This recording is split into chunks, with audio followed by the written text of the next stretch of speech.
상간녀 위자료 소송을 해도 마음의 상처는 그대로.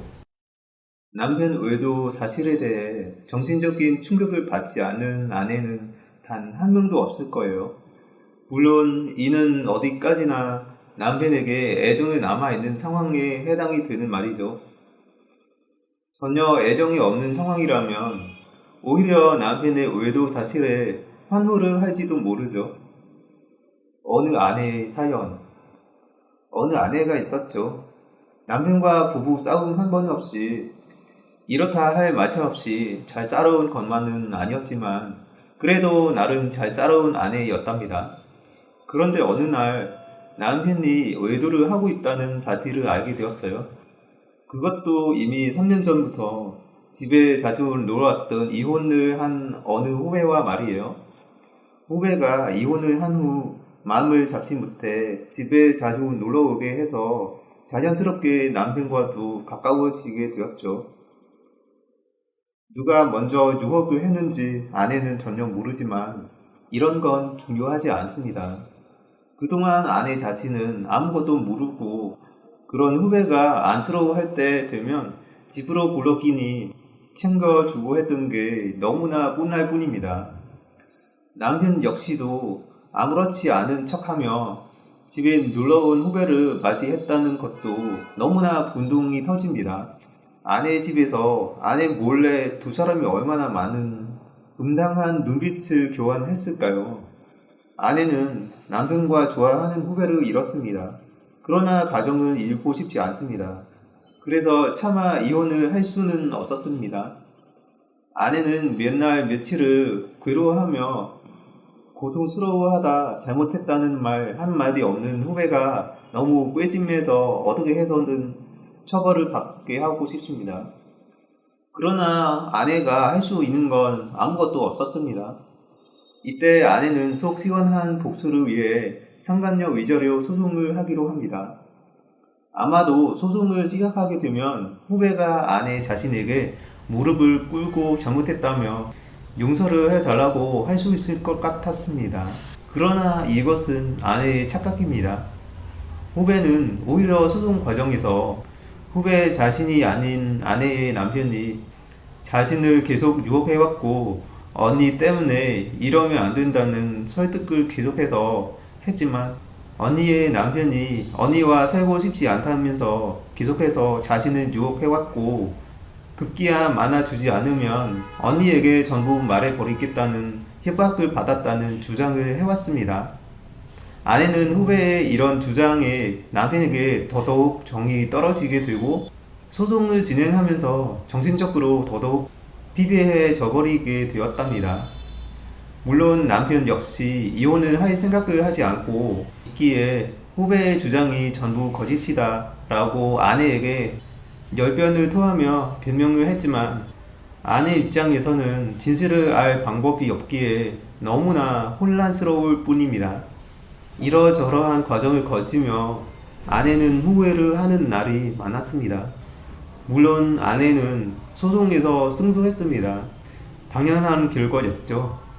그러나 아내가 얻을 수 있었던 것은 위자료 2천과 평생을 안고 가야 할 마음의 상처였습니다. 아내가 돈에 욕심을 내서 소송을 시작했던 것도 아니에요. 진정으로 잘못을 빌고 용서를 구하는 모습을 보고 싶었던 거예요. 그러나 소송 과정을 통해 남편이 단순한 잘못된 선택을 해서 외도를 한 것이라고 애써 합리화를 하고 있었는데 이젠 그러한 합리화도 시키기 어려운 상황이 되어버렸답니다. 후배가 소송 과정에서 주장했던 남편이 오히려 매달렸다는 사실을 믿고 싶지는 않지만 계속 신경이 쓰이고 정말 남편이 아내 자신과 이혼하고 싶다며 후배와 부정한 관계를 억지스럽게 이어왔다는 말이 계속 머릿속에서 맴돌고 맴돌아 꿈에서조차 그러한 장면이 나올 정도입니다. 아내는 소송이 끝난 지 1년이 넘은 지금도 계속 남편과 이 문제로 종종 다투게 되면서 이러한 이들이 잊히기는커녕 그렇게 좋아서 만난 사이인데 정말 두 사람이 서로를 깨끗하게 잊었을까 하는 생각에 밤잠을 이루지 못합니다. 세 번의 소송을 한 아내. 상간녀 위자료 소송만 세 번을 한 어느 아내가 있습니다. 남편이 나름 튼튼한 중소가업을 운영하는 재력가입니다. 그런데 바람기도 다분해 신혼 시절부터 여자 문제로 속을 썩였었답니다. 여자들도 제가락인 남편에게 쉽게 호감을 갖고 쉽게 불륜 관계를 유지하게 되었답니다.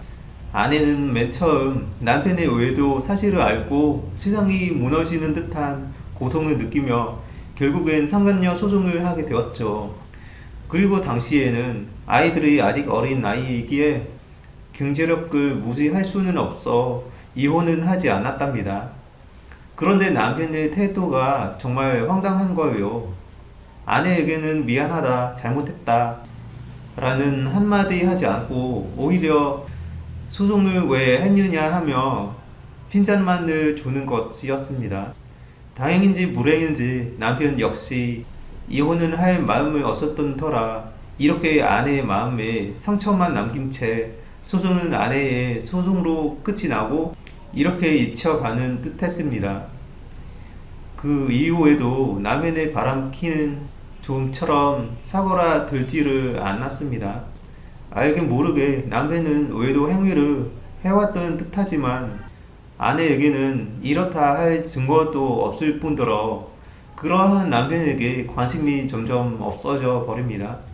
그래도 다행이라면 다행인지라 남편은 자신이 외도를 하고 다닐지언정 아내가 생활을 할 수 있도록 생활비는 충분히 주고 있었습니다. 그냥 돈 때문에 산다. 아마도 이러한 아내들이 많을 거예요.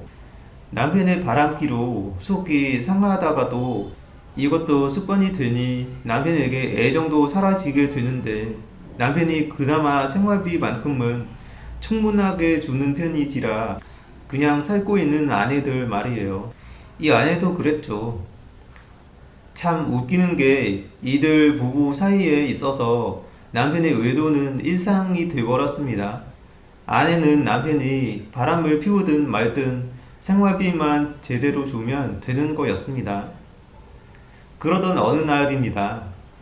맨 처음 상간녀 소송했던 상대에 상간녀가 만나자는 연락이 왔습니다. 아내는 왜 만나냐라는 생각에 처음에 거절했지만 상간녀는 계속해서 아내에게 연락을 해왔고 이에 아내는 궁금해서 상간녀를 만나게 되었답니다. 상간녀는 참 뻔뻔했습니다. 만나자마자 아내를 형님이라고 부르고 지금 남편이 다른 여자를 만나 재산 다 말아먹겠다는 거였습니다. 형님, 어떻게 해서든 소송을 해서라도 두 사람 사이를 떼어놔야 해요. 상간녀의 말에 아내는 첫비 첫골 못 본다더니 뇌가 딱 그렇구나 라고 했죠. 상간녀는 그런 말을 들어도 아무렇지 않는지 계속 소송을 하라고 부추겼습니다. 아내는 꼭 상간녀가 부추겨서라기보다는 상황을 들어보니 죽음을 위험을 할 수 있는 것 같아 또 한 번 상간녀 위자료 소송을 하게 됩니다. 웃기는 게 이에 대한 증거 자료는 전부 첫 번째 상간녀가 가지고 왔었답니다. 그리고 맨 처음 소송을 했을 때는 심장이 두근거리고 불안했는데 두 번째 소송을 했을 때는 아무렇지 않았다고 합니다. 그렇게 또 아내는 소송을 했고 첫 번째와 마찬가지로 남편이 아내에게 볼멘 소리로 무슨 소송을 또 해? 라고 했습니다. 남편의 태도를 보니 아내가 소송을 하든 말든 상간녀가 힘든 상황에 처하든 말든 아무런 관심이 없는 듯합니다. 아무래도 그렇겠죠. 상간녀들에게 특별한 애정이 있어서 외도를 하는 게 아닌 그냥 습관적으로 하는 행위이기에 말이에요. 이렇게 아내의 두 번째 소송이 끝이 났습니다. 이렇게 또 몇 년이 지났죠. 물론 그 몇 년 동안 남편의 바람기는 여전했지만 아내는 별로 신경 쓰지 않았습니다. 어차피 부부 관계도 갖지 않는 게 생각이 나지도 않을 정도로 아주 먼 미래의 일이 되었기에 신경도 쓰지 않았죠. 그러던 어느 날이었어요. 또 다시 깊게 사귀는 여자가 생겨버렸어요. 남편 이름으로 집까지 얻어 상간녀와 살고 있는 듯했어요. 아내는 결국 세 번째 상간녀 위자료 소송을 하게 됩니다. 그런데 정말 아무 감정이 없었다고 해요. 우리가 뭘 할 때 왜 하냐고 남들이 물으면 그냥이라고 대답할 때가 있잖아요. 이 아내가 그랬어요. 그냥 했어요. 그냥. 소송은 당연히 아내의 소송으로 끝이 났지만 아내는 어느 날 자신의 인생을 되돌아보게 되었어요. 남편처럼 아내 자신도 남자들을 만나러 다닐까도 생각해 본 적이 있죠. 그러나 이것도 다 그럴 만한 성격이 돼야 그럴 수 있는 거예요. 아내는 남자 쪽에 별 관심이 없었고 그럴 용기도 없었죠. 그래서 친한 친구들과 가까운 곳에 등산도 다니며 여행도 다니곤 했어요. 그리고 자식들이 커가면서 아이들과도 함께 여행을 다녔죠. 남편이 바람기 다분한 것만 빼면 정말 신경 안 쓰이게 하는 좋은 남편이었어요.